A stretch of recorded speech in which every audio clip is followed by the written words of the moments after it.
So today's lesson we're going to be reading and annotating an unseen poem, and our learning objective for today is to explore how the poet presents the process of growing up through the use of a humorous tone and an extended metaphor. Now, a humorous tone is a funny and sarcastic tone, and it can be a mocking tone as well. So your extended metaphor is a metaphor that runs throughout the poem, and we're going to look at that as we carry on in today's lesson. The vocabulary that you are going to need to remember for today's lesson, and it's versatile, which means you can use it in any poem, in any text. So the ones that you've learnt at the start of this lesson is interior and exterior, and you're definitely going to need these in today's lesson. The other words that I want you to remember and use is volatile, permanent, ephemeral and vulnerable. These are words that you will have learnt previously in other poems, and you are going to need them in today's lesson. So volatile means when something changes rapidly and is unpredictable. Permanent is something that lasts for a long time. Ephemeral is the complete opposite of permanent. Okay, it's something that doesn't last. And vulnerable is when you're exposed to something that could attack you or hurt you. You could put yourself in a vulnerable situation, or somebody else could put you in a vulnerable situation. So these are the vocabulary that you are going to need in today's lesson. So if you haven't got these down yet, please press pause and get these down in your class notebook. As you know, we're going to do 3 readings of the poem. The first reading is going to have no annotations. The second reading, this one, is going to be the big ideas. And then when we read through, read through 3, we're going to be looking at the humorous tone, the extended metaphor, and some specific verbs and quotes that we've selected to annotate as we go through that and look at the deeper analysis of them. Okay, so the question that we're going to be looking at in today's lesson is how does the poet present the idea of growing up in kids? Now, our poem that we're going to be looking at in today's lesson is this one, okay? And it's called Kids, and it's by Simon Armitage. So I'm going to do one read through of the poem as we go, and I just want you to listen to it, not make any annotations, just listen to what is being said and try and follow the poem. Batman, big shot, when you gave the order to grow up, then let me loose to wander leeward, freely through the wild blue yonder, as you'd like to say, or ditch me rather in the gutter. Well, I turned the corner. Now I've scotched that he was like a father to me, rumour, sacked it, blown the cover on that he was like an elder brother story. Let the cat out of the caper, with the married woman, how you took her downtown on expenses in the motor. Holy robin redbreast nest egg shocker, holy roll me over in the clover. I'm not playing ball by any longer, Batman.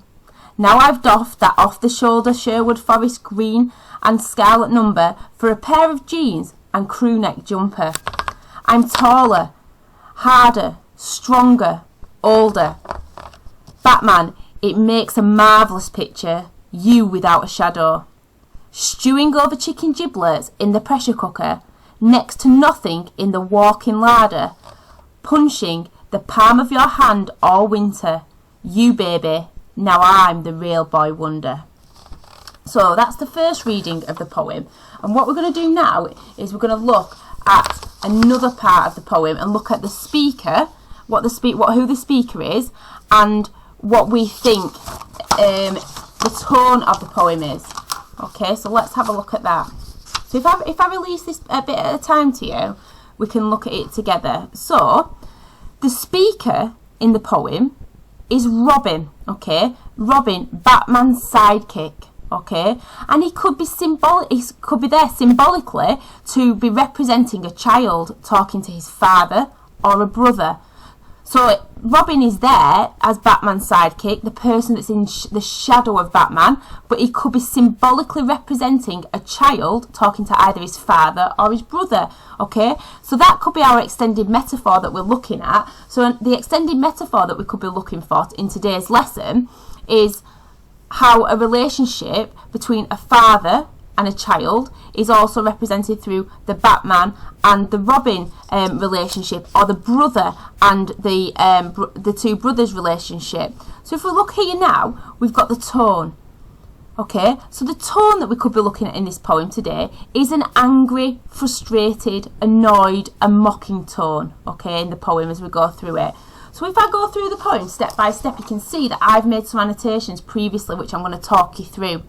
So if we look at this part here, Batman, big shot, when you gave the order to grow up, then let me loose to wander leeward freely through the wild blue yonder, as you like to say. So in this part, Batman had the power here and Robin was passive, okay? He just did what Batman said. Then it goes on to say, or ditch me rather in the gutter. Here, Batman comes across on the exterior up at the top as a hero, but on the interior, really I want you to think about, was he actually that hero if he just ditched him? Okay, start thinking about that idea. Then we look at the next part. It says, well, I turned the corner. So this part in the poem, he turned the corner. Robin, the child, turned the corner. If we look at it like that, this is your pivotal moment in the poem where he turned. He realised something. Now, I've scorched that he was like a father to me rumour, sacked it, blown the cover on that he was like an elder brother story. Let the cat out of the caper with the married woman, how you took her downtown on expenses in the motor. Well, here, what the narrator is doing, Robin, he's shown Batman's true colours. He's standing up for himself here, is Robin. He's fed up of being that person that's in the shadow, living in that shadow of Batman, okay? He doesn't want to be second fiddle. He doesn't want to be the second person in line. So there's a conflict between them, okay? And that's between Batman and Robin, this conflict. So let's carry on reading. Holy Robin, redbreast, nest egg shocker, holy roll me over in the clover. I'm not playing ball boy any longer. So here, Robin is not willing, or the narrator is not willing to play second fiddle any longer. He's not willing to live in that shadow. Okay, he's ready to take charge of his own life and move forward. Now I've doffed that off the shoulder Sherwood Forest green and scarlet number. For a pair of jeans and a crew neck jumper. I'm taller, harder, stronger, older. So here you can see there's physical changes, alright, to Robin here, our narrator, on the exterior but also internally. Okay, and you can see that he's no longer passive from up at the top. He's becoming much more active. He's got a much more active voice that's being shown by the poet down here. Then we carry on and it says, it makes a marvellous picture, you without a shadow. Stewing over chicken giblets in the pressure cooker, next to nothing in the walking larder, punching the palm of your hand all winter. You, baby, now I'm the real boy wonder. So here, Batman seems to need Robin more. Okay, it's like he needed him there, but he'd never actually realised it, didn't Robin? The roles have turned. Robin has gained more power, so there's been a complete role reversal, change around.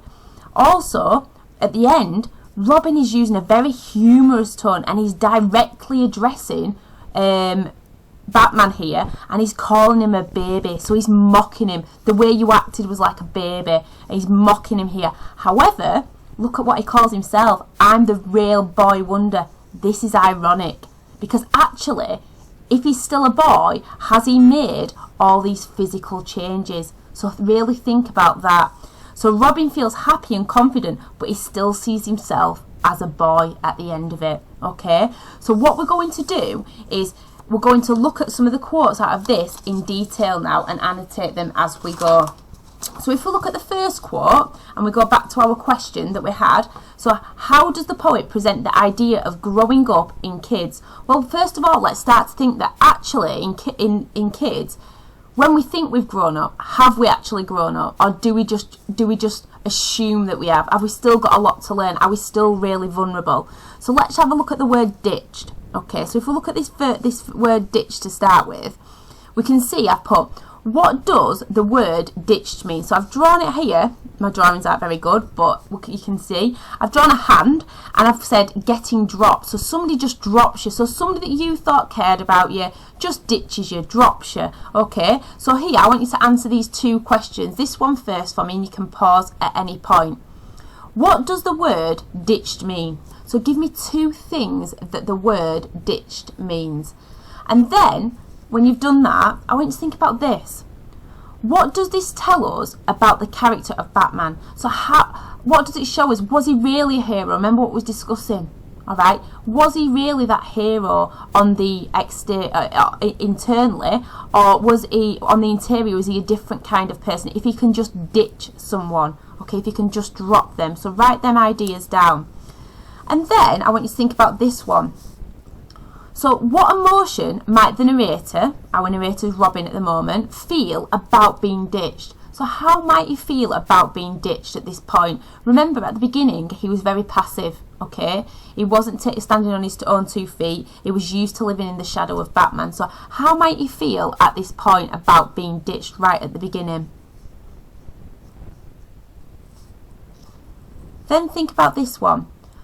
On the interior, the narrator might be feeling, so internally he might be feeling one thing, okay, so inside he might be feeling another, but sometimes in life we don't always show what we're feeling on the inside. We put a front on, we put a veneer on, okay, so we put like a mask over ourselves, that veneer, so nobody can actually see what we're actually feeling on the exterior. So, however, on the exterior, he may be showing, what might he be showing to people? So internally he might be feeling two things, but on the exterior he may be showing something else. So give me 2 points again. Remember, you can pause at any point here when you are going through the poem. And I want you to then think about this. Who was the narrator in conflict with?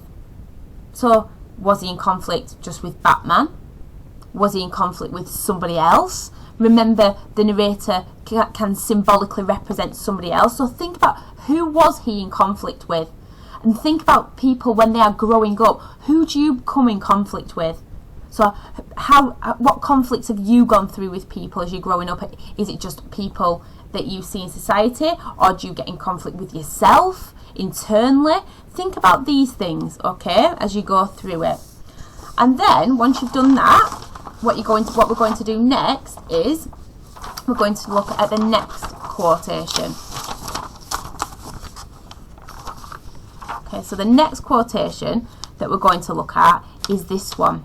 Okay, and it says, "Well, I turned the corner." Okay, so we've got a pause here. So these 3 dots is a caesura, and it's a pause. Okay, and this is really significant. Then you've got your verb. This is a verb, and you've got it turned, okay? And then you've got the word corner, okay? And in this quote, I thought, well, actually, if you turn a corner, before you go round the corner, can you see what's round that corner? Do you know what's there? Think about which vocabulary that I've put at the beginning of this lesson that you could use and tell me that actually you can't see what's round a corner. So really think about the vocabulary that you could start to use. So I want you to answer this question. Why do you think that the poet has used the caesura here? Remember what I told you about this, if you look back at your poem that you've annotated and think about, why did he pause at this point? So why do you think the poet has used the caesura here? Write me 2 things down.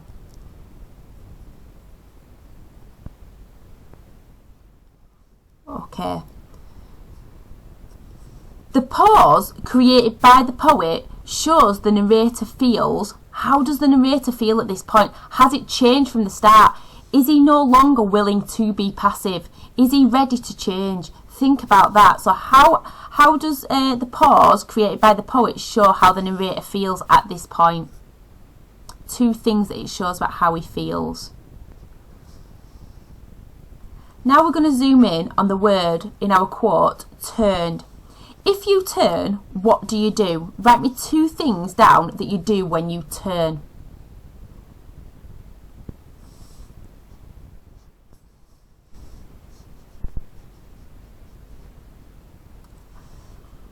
What is the verb turned showing then about the narrator at this point in the poem?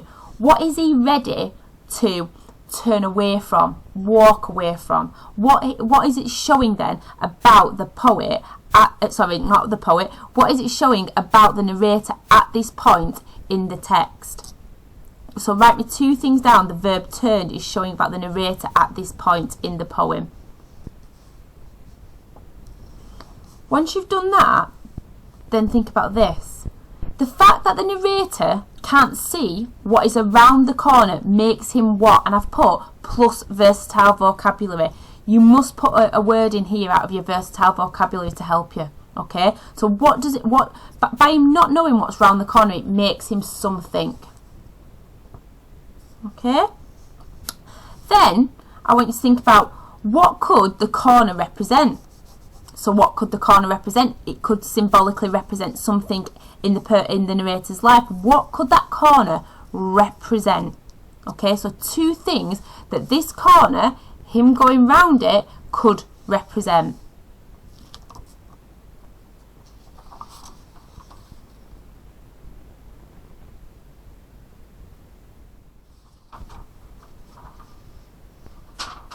Okay, remember what I told you about the point in the poem where there's a crucial part and I called it something. So think about what we said when we was annotating the poem. And then I've put, what does this show about the narrator at this point? So what does it show us about the narrator at this point in the poem? How is he feeling? What emotions is he feeling? Is he becoming stronger? Is he becoming weaker? What kind of person is he becoming, and what does it show us about him and how he's feeling? And then I want you to do this one. Why did the poet select the everyday image of a corner? Why did he select that everyday image? Think about growing up, okay?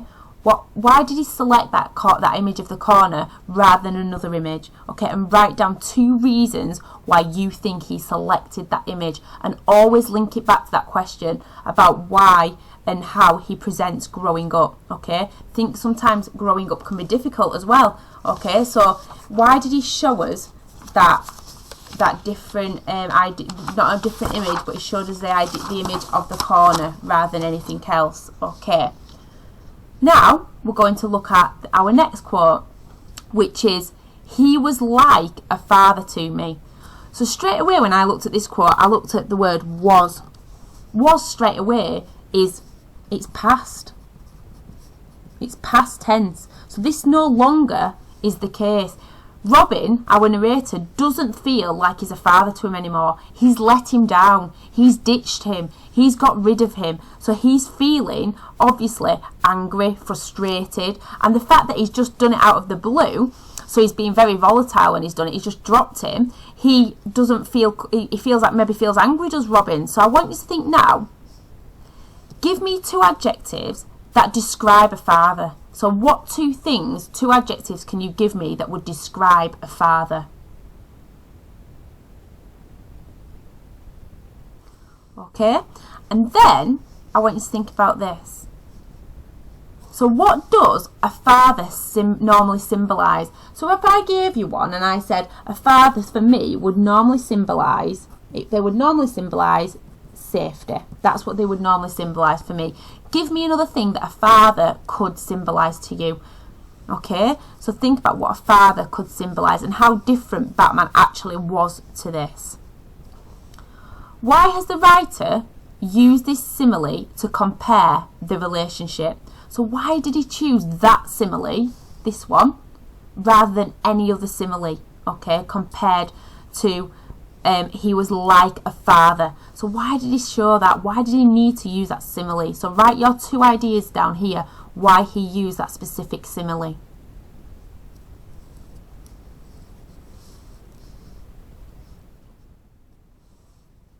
Okay, remember you can pause at any time. What is the contrast/conflict here? So what conflict is going on with the narrator here? Okay, or there might be two different kinds of conflict going on. Okay, so think about your versatile vocabulary to help it here, to write your answers in. There might be two different kinds of conflict going on or a contrast going on here, and think about adding them in there, what you could think about. Okay, so ideas about how he's feeling on the outside, how he's feeling on the inside, who is he in conflict with. All right, so think about using them ideas to get them down at this point. Then we move on to this. So the relationship between the narrator, sorry, I've made an error here, and so the relationship between the narrator and Batman was something. I want you to add a versatile vocabulary word here. What was it? Okay, what word could you use from the beginning of the lesson there? So the relationship between the narrator and Batman was something.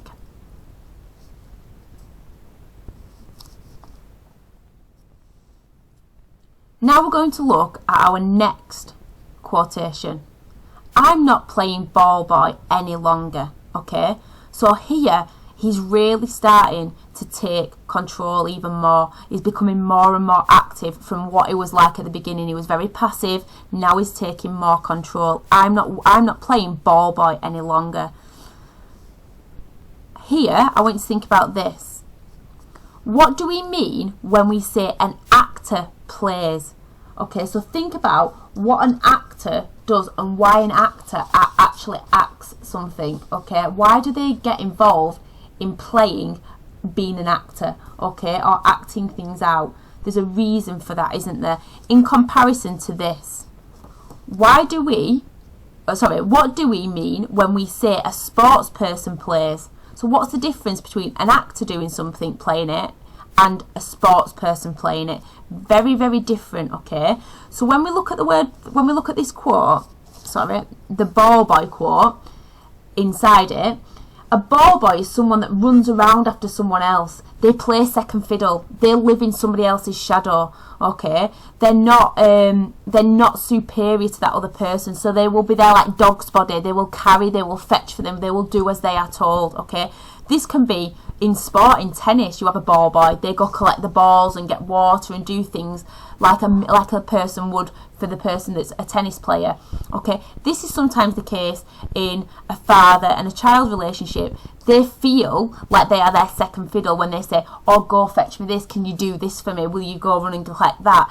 It's that kind of idea. Okay, when you're the idea of being a ball boy is someone that is the second fiddle, living in someone else's shadow, okay, all the time. And that again links into that extended metaphor of when you are inferior to somebody else, you will live in their shadow, whether that is because you are a sidekick like Robin is to Batman, or you are a child because you are younger than the father and the father is more mature and more sensible than the child. So is it that kind of element? So I want you to think about this one now. Is a boy superior or inferior? And think about what he's saying, because he says, I am no longer a ball boy. And he refers to himself again as a boy. Okay? And then I want you to think about this. What is the narrator refusing to do now? What is he refusing to do? So write me 2 things down that he is now refusing to do.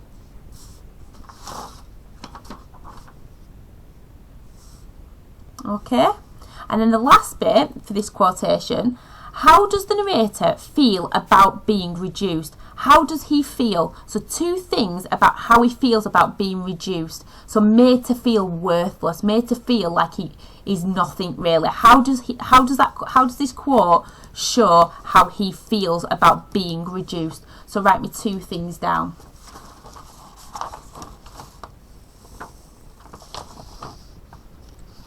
Okay.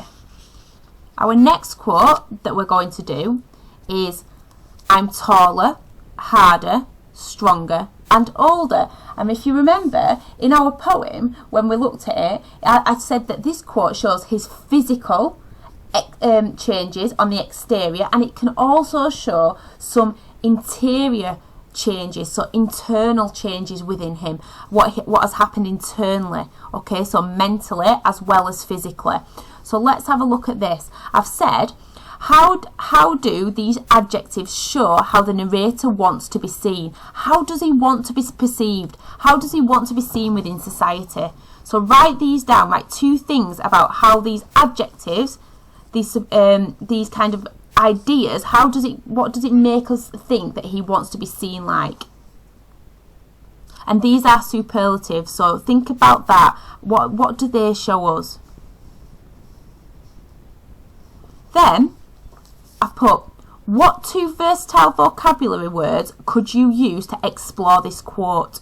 So again, linking back to our versatile vocabulary, think about what 2 words you could use to help you explain this quote very clearly. And write them down here. Okay? So he believes, does Robin, that he's changed, and he's taught, and the poet's shown us that as Armitage through the physical description and through the listings of the superlatives here. Okay? And then, right at the end, our last quote that we're going to look at for today's lesson, it says, "You baby, now I'm the real boy wonder." So here, this quote, we can look at here, it uses the word baby. So first of all, I want you to write down, what is a baby? What is a baby? So 2 things that you think is a baby. Okay. And then 2 things about what can't a baby do. So what can't a baby do? Write 2 things down that a baby cannot do. So can a baby just get up and go and dress itself? Can a baby take control of a situation? Think about the things that a baby cannot do, okay, that an adult can. And then I've put, what does this word show about Batman? So what does it show about the way Batman behaved? Alright, or what does it show about the way Robin believes Batman has behaved? So what does this word show about Batman?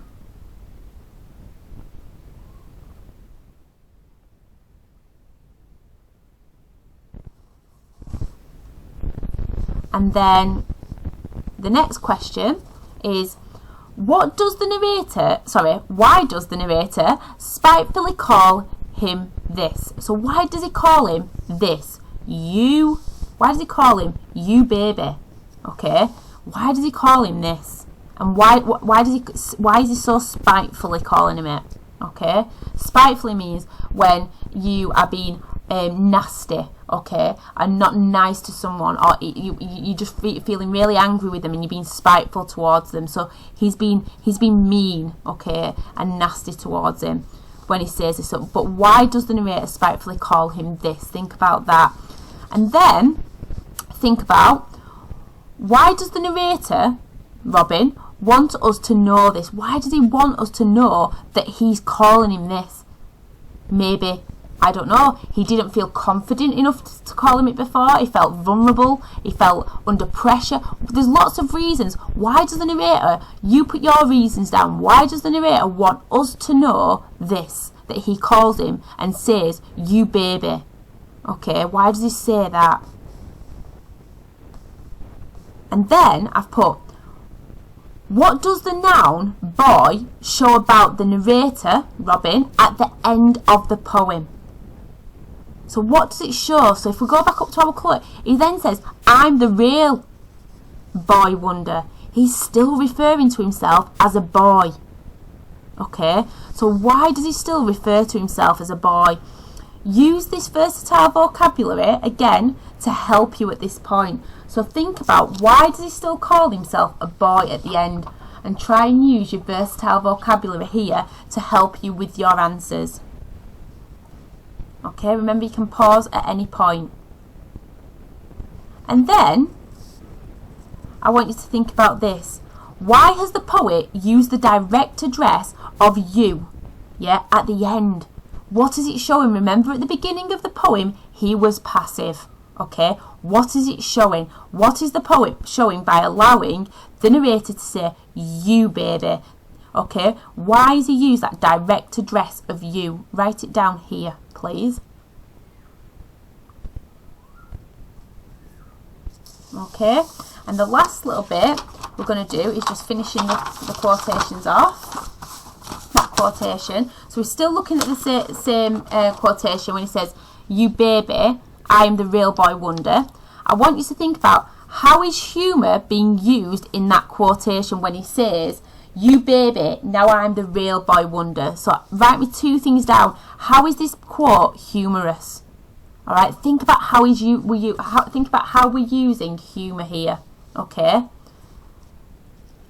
and then I want you to think about how is there also a serious tone at the end? Okay, how is there a serious tone still at the end? Okay, so think about how there's a humorous tone and how there's also a serious tone at the end. So two things to show me that there's a humorous tone, but also throughout there is a serious tone as well. Okay, think of the serious tone that's going throughout it, as well as that mocking and frustrated tone. So there's two kinds of tones that we can look at throughout this poem, and give me two for each, please. And then I want you to think about this. The narrator wants this change to be a something, not something. Okay, so use your versatile vocabulary. So Robin, the narrator, wants the change that's happened to him to be something and not something. So use that versatile vocabulary. So the poem is about the growing up, okay, and developing as a person, but you come into conflict with certain individuals as we go throughout it. So again, if we go back right to the beginning of our lesson and we look at our quotation, our question, it was, how does the poet present the idea of growing up in kids? So is it easy growing up, or is it hard? Think about this. You should now be able to answer this question. How does the poet present the idea of growing up in kids?